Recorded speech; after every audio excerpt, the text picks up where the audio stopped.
10.5க்கு இவ்வளவு பேசுறீங்க, ஒண்ணுமே இல்ல. 27 தியாகிகள் செத்தாங்கல்ல, அவங்க செத்தாங்கல்ல, அவங்களால வந்த கட்சி தான் இது, அவங்களால வந்த கூட்டம் தான் இது, எங்க அப்பாக்காக வந்த கூட்டம் தான் இது. அவங்கள அங்கீகாரப்படுத்தி எந்த இடத்துலயுமே நீங்க பேசல. நீங்க அவ்வளவு நல்லது பண்றவங்களா இருந்தா 27 தியாகிகளோட குடும்பத்தை கூப்பிட்டு நீங்க அங்க முன்னாடி உட்கார வச்சிருந்திருக்கணும். உங்க மருமக உட்காந்துருக்காங்க, உங்க ஃபேமிலி மொத்தமும் முன்னாடி உட்காந்துருக்கு. அந்த தியாகிகளோட குடும்பத்தை நீங்க கூப்பிட்டு முன்னாடி உட்கார வச்சிருக்காங்க, கூப்பிட்டு மரியாதை செலுத்திருக்கலாம்ல. அவங்கள அந்த 27 தியாகிகளை மட்டும்தான் தெரியுமே தவிர அந்த குடும்பத்துல இருக்கவங்க யாருமே பெருசா அந்த உலகத்துல யாருக்குமே தெரியாது. அவங்கள கூப்பிட்டு காமிச்சு இவங்கதான் இந்த தியாகிகளோட குடும்பம் தான் கஷ்டப்படுது, இவங்களுக்காக தான் நம்ம இவ்வளவு தூரம் பேசுறோம்னு அவங்கள கூப்பிட்டு நீங்க காமிச்சிருக்கணும். நீங்க அதை பண்ணல. ஆனா எங்க அப்பா இருந்தா அதை பண்ணியிருப்பாரு. எங்க அப்பா இருக்கிற வரையும் அவருக்கு அந்த குடும்பத்துக்கு வேணுங்கிறதெல்லாம் அப்பப்ப செஞ்சுட்டு தான் இருந்தாங்க.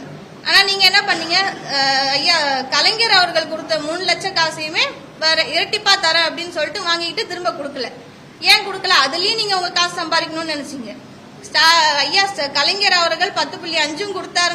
நம்மளுக்கு இது இலவச இடஒதுக்கீடு கொடுத்தாரு. அதையுமே நீங்க கொச்சப்படுத்தி தான் பேசுறீங்க. அதை விட்டுட்டு ஜெயலலிதா அம்மாவை ஏடிஎம்கே ஆச்சு எல்லாரையும் தூக்கி வச்சு பேசுறீங்க. அந்த தியாகிகளை சுட்டு கொன்னது ஏடிஎம்கே ஆச்சு. எம்ஜிஆர் அவர்களுக்குள்ள சுட்டு கொன்னாங்க.